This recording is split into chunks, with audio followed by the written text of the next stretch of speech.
அடமானத்தில் இருக்கும் தங்க நகையை மீட்டு மார்க்கெட் விலையில் உடனடியாக விற்க சிறந்த வழி பிரைம் கோல்ட் ஹப். தொடர்புக்கு 9845551787. தங்கத்தை மட்டுமல்ல, உங்கள் தன்னம்பிக்கையையும் மீட்டுத் தருகிறோம். No compromise. உங்க சைடுலயும் எங்க சைடுலயும். It's a GT promise. GT Holidays, South India's #1 travel brand. Aadhan cinema நேயர்களுக்கு வணக்கம். ரீசெண்டா இட்லி கடை படத்தோட ப்ரமோஷன் கோயம்புத்தூர்ல ரொம்ப பிரம்மாண்டமா நடந்தது.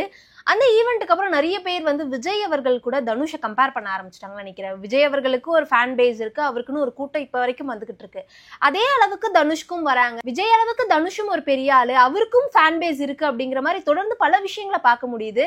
அடுத்த விஜயா தனுஷை ஏத்துக்கலாமா? வளர்ச்சி அப்படின்றது இப்போ இந்த சினிமால விஜயோட இடம் காலியா இருக்கனால யார் அந்த இடத்துக்கு வருவாங்கன்ற ஒரு போட்டி ரொம்ப நாளாவே இருந்துகிட்டு இருக்கு.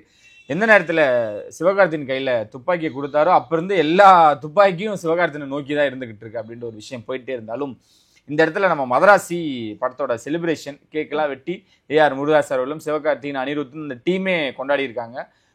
ஓகே, உண்மையான ஒரு வெற்றியாக நம்ம அதை பார்க்கணும். கோயம்புத்தூரில் இட்லி கடை படத்தோட ஒரு ஈவெண்ட் நடந்துச்சு. எனக்கு தெரிஞ்சு தனுஷ்ட இவ்வளோ பெரிய மாற்றத்தை நம்ம பார்த்து வியக்கிறேன் நான் ஃபஸ்ட்டு. ஏன்னா இது எல்லா நடிகர்களும் பண்ணணும் அப்படின்னு சொல்லிட்டு இருந்த ஒரு விஷயம் தான். ஏன்னா எல்லா ஊர்களுக்கும் போய் ப்ரொமோஷன் பண்ணுங்க, அப்போதான் உங்கள் படத்தோட விஷயங்கள் வெளியே தெரிய ஆரம்பிக்கும். நீங்கள் அதில் என்ன பண்ணியிருக்கீங்க, அந்த கனெக்ட்னு ஒன்று இருக்குல்ல, அது இருக்கணும் அப்படின்னு சொல்லி நிறைய பேர் பெரிய நடிகர்களுக்கு சின்ன சின்ன விஷயங்கள் சொல்லிக்கிட்டு இருந்தாங்க. நம்மளோட ஒரு ஒப்பீனியனும் அதானே இருக்கும். அவர் கோயம்புத்தூர் வரானா அங்கே இருக்க ஆடியன்ஸ்க்கு ஒரு ஈஸியாக கனெக்ட் ஆகும். அங்கே என்ன சொல்லுவாங்க, கோயம்புத்தூருக்கு தனுஷ் வந்திருக்காரு அப்படின்னு சொல்லி பார்க்கறதுக்கு நிறைய பேர் வருவாங்க. என்ன படம் அப்படின்னு கேட்பாங்க, இட்லி கடை. அது ஒரு ப்ரொமோஷனும் எவ்வளோ பெரிய விஷயமா அவங்களுக்கு ஒரு சப்போர்ட்டாக இருக்கும் அந்த படத்தோட டீமுக்கு. இப்போ மதுரை திருச்சியும் பிளான் பண்ணியிருக்காங்க. பேக் டு பேக் அந்த ப்ரொமோஷனை ஈடுபடுறாரு. தனுஷ்கே இது புது உற்சாகத்தையும் உத்வேகத்தையும் கொடுத்துருக்கு அப்படின்னு தான் நம்ம இதை பார்க்கணும். கோயம்புத்தூரில் ஓகே ஒன்று நடக்க போகுது ஈவெண்ட் அப்படின்னு சாதாரணமாக தொடங்கப்பட்ட ஒரு ஈவெண்ட், கடைசியாக பார்த்தா கண்ணு கட்டின வரைக்கும் கூட்டம். இந்த மனுஷன் நினச்சே பார்க்கல. அவரை மறந்து நிறைய விஷயங்கள் ஷேர் பண்ணுறாரு. நான் ஆரம்ப காலகட்டத்தில் எனக்கு ரசிகர்கள் கூட்டம் வருமானு எனக்கு தெரியாமல் இருந்தேன், இப்போ இதை பார்த்து என்னால் நம்ப முடியலன்றார் தனுஷ். கொண்டாடுறதுக்கு எல்லாம் ரெடியாக இருக்காங்க. அந்த மனுஷன் ரீசெண்டாக தான் ஃபேன்ஸ் மீட் மாதிரி எல்லாமே பண்ணி எல்லாத்தையும் வர வச்சு பிரியாணிலாம் போட்டு தடபுலலாம் பிரியாணிலாம் போட்டு கவனித்து அவங்களோட வாகனத்தில் ஆட்டோகிராஃப்லாம் போட்டு எல்லாத்தையுமே பேக்ஸ் அந்த குழந்தைகளுக்கு தேவையான பொருட்கள்லாம் கொடுத்து அன்பாக பேசி நிறைய விஷயங்கள் பண்ணார். கோயம்புத்தூரில் அவர் டைரெக்டாக ஒரு ஈவெண்ட்டுக்கு போகிறார் அப்படின்றப்போ அங்கே பார்த்துருப்பீங்க, ஒரு ஃபேன் உணர்ச்சி வசப்பட்டு ஸ்டேஜ் மேலே ஏறிடுவார். அந்த மனுஷன் கூப்பிட்டு தலையை அட்ஜஸ்ட் பண்ணி தலையை சரி பண்ணி ஃபோட்டோ எடுத்து விடுவார். இது எனக்கு தெரிஞ்சு சமீபத்தில் நடந்த விஷயத்தில் பெரிய விஷயமா தான் இதை நம்ம பார்க்கணும். சரி, ஏன் இவ்வளோ தூரம் தனுஷை பற்றி பேசணும்னு ஒன்று இருக்குல்ல, அந்த கூட்டம் தான். இவர் சமீபத்தில் அந்த வெள்ளை வேட்டி வெள்ளை சட்டை போட்டு ரசிகர்களை சந்திச்சதுலேருந்து ஒரு விமர்சனம் போயிட்டு இருக்கு. அரசியல் வந்துடுவார்னு நினைக்கிறேங்க. அவர் ஏதோ ஒன்று பிளான் பண்ணுறாரு, ஏன் திடீர்னு இதெல்லாம் பண்ணணும் அப்படின்ட்டு.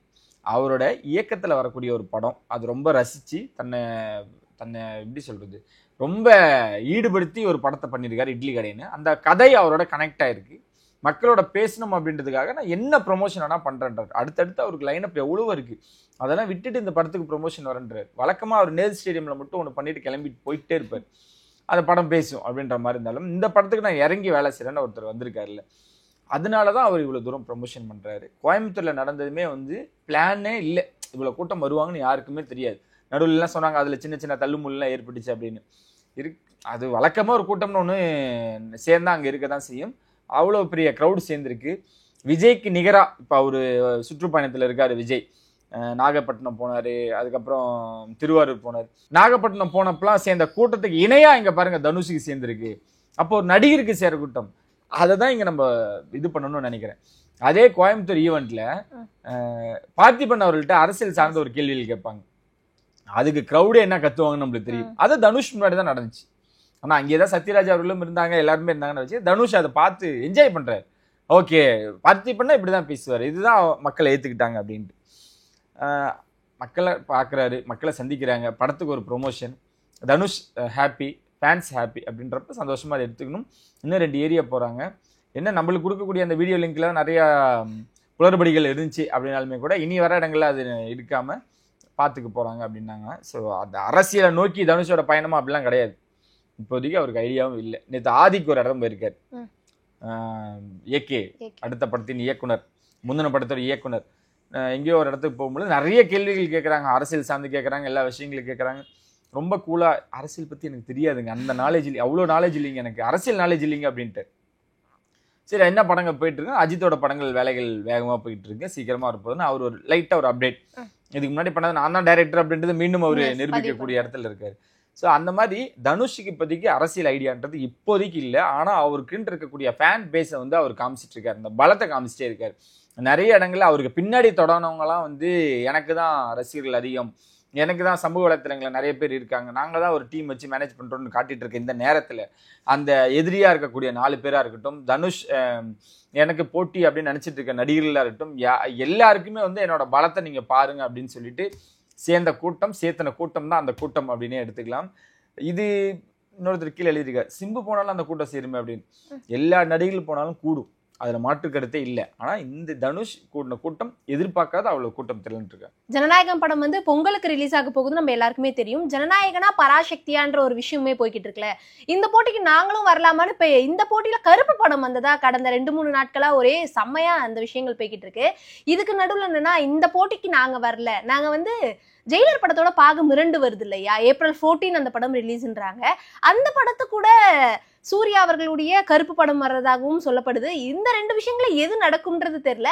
ஆனா இப்படி இந்த விஷயங்கள் இவ்வளோ பெரிய பிரம்மாண்டமான படங்கள் வருது, இந்த படம் கூட இன்னொரு பிரம்மாண்டமான படம் வந்து அது ஒரு ஹெல்த்தியான காம்படிஷனா இருக்குமா? பொங்கலுக்கு அவங்க எதுவுமே சொல்லுங்க, இன்னும் அந்த படம் வந்து எடுத்து ரெடியா இருக்கு, இப்போ வந்து ரீ ரெக்கார்டிங் தான் சம்திங் போயிட்டு இருக்கு. அதனால நிறைய விஷயங்கள் நம்மளே கேள்விப்படுறோம். பொங்கலுக்கு வருது, இல்லை டிசம்பர் வருது, ஏப்ரலில் வருது, இந்த மாதிரிலாம் கேள்விப்படுறோம். அஃபிஷியலாக எதுவுமே வராமல் நம்ம எதுவுமே சொல்லவும் முடியாது அப்படின்றது எல்லாருக்குமே தெரியும். ஆனால் நம்ம கேள்விப்படுறோம், சொல்லப்படுது அப்படின்லாம் நம்ம கேட்கும் பொழுது அப்படியா அப்படின்னு நம்ம அப்படியா போட்டுட்டு போயிட்டே இருக்க வேண்டியதான். சரி, இந்த கருப்பு வந்து இந்த பாட்டு அந்த பிஜிஎம்ல ஒன்று வரும்ல, கருப்பம் வர்றான் வலி மறிக்காது அப்படின்னு ஒரு அந்த அதுதான் லைன்னு நினைக்கிறேன். ஆனால் எந்த நேரத்தில் அந்த லைன் எழுதுனாங்களோ இல்லையோ, இதுக்கு தடையான தடை வந்துக்கிட்டே இருக்கு. கருப்புக்கு நல்ல ஒரு வெளிச்சம் கிடைக்கணும் அப்படின்னு சொல்லிட்டு நம்ம இதன் மூலியமா நம்ம நம்பிக்க வேண்டியதா. ஏன்னா ஆர்ஜே பாலாஜிக்குமே தோணும், என்னடா பெரிய நல்ல படம் எடுத்து வச்சிட்டோம், பெரிய ஹீரோ வச்சு ஒரு நல்ல டேட் கிடைக்கலையாடா அப்படின்னு சொல்லிட்டு. ஏன்னா பெரிய ஹீரோஸ்க்கு வந்து ஒரு 4-5 நாள் தொடர்ச்சியா ஒரு லீவ் கிடைக்கணும், அப்பதான் அதோட ரிசல்ட்டும் அதோட பிசினஸும் நம்மளுக்கு கலெக்ட் பண்ணும் அப்படின்ற ஒரு விஷயம் தான். ஆர்ஜே பாலாஜி நீங்க எப்போ வந்தாலும் படம் ஹிட்ன்றதுல ரொம்ப தெளிவா இருக்காரு. ஏன்னா அவரோட எழுத்துக்கள் அவ்வளவு தூரம் எழுதியிருக்காரு, அந்த கதையும் அவ்வளவு ஸ்ட்ராங்கா இருக்கு அப்படின்றதுல அவருக்கு ஒரு நம்பிக்கை இருக்கு. அதனால அந்த மனுஷங்க இதுல பிரச்சனை இல்லை. ப்ரொடக்ஷன் டீம் இருக்காங்கல்ல, அவங்க தான் வந்து டேட்டுக்காக ரொம்ப பார்த்துக்கிட்டே இருக்காங்க. ஏன்னா இதே தான் வந்து கங்குவா படத்துக்கு நடந்துச்சு. ரஜினி அவர்கள் படம் வரும்பொழுது நாங்கள் தள்ளி போறோம்னு ஒரு டேட்ல வந்தாங்க. ஸோ அது ஒரு விமர்சனம் நிறைய வந்துச்சு, அதெல்லாம் விட்டுருங்க. ரெட்ரோக்கும் டேட் கன்ஃபியூஸ் இருந்துச்சு, அதுலயும் சின்ன சின்ன விஷயங்கள் இருந்துச்சு. இந்த படம் தயாராகி கிட்டத்தட்ட முடிஞ்சிருச்சு, அவ்வளோதான். அதோட ஷூட்டிங்லாம் முடிஞ்சு, இன்னும் சின்ன சின்ன ஒர்க் இருக்கும்ல, அதில் தான் கொஞ்சம் கான்சென்ட்ரேட் பண்ணிக்கிட்டு இருக்காங்க. டைம் ரொம்ப இருக்குது. எவ்வளோ தூரம் இருக்குது அப்படின்னா, பொங்கலுக்கு வரதா சொன்னாங்க. ஆல்ரெடி ஜனநாயகனும் பராசக்தியும் மோதுன்னு சொல்லும் பொழுது பராசக்திக்கு சில பல இடையூறுகள் வந்து நம்ம கேள்விவிட்டோம், அது பற்றின எந்த அப்டேட்டும் இல்லை. ஆனால் மீண்டும் அந்த ப்ரொடியூசர் ரொம்ப ஸ்ட்ராங்காக ரிட்டர்ன், அதாவது கம்பேக் கொடுக்குறாரு. அவரோட கம்பேக் அவருக்கான கம்பேக்காக தெரியல, பராசக்தியோட கம்பேக்காக தான் நம்ம எடுத்துக்கணும். வந்த உடனே அந்த மனுஷன் போடுற முதல் ட்வீட்டே வந்து பொங்கலுக்கு பராசக்தி வருதுன்னு. சரி, இது நீங்கள் அரசியலாக நீங்கள் கனெக்ட் பண்ணிக்கிங்க, இல்லை பராசக்தி வராதுன்னு சொல்லிட்டு இருந்தவங்களாம் இதாண்டா பதிலடி அப்படின்னு நீங்கள் எடுத்துக்கங்க.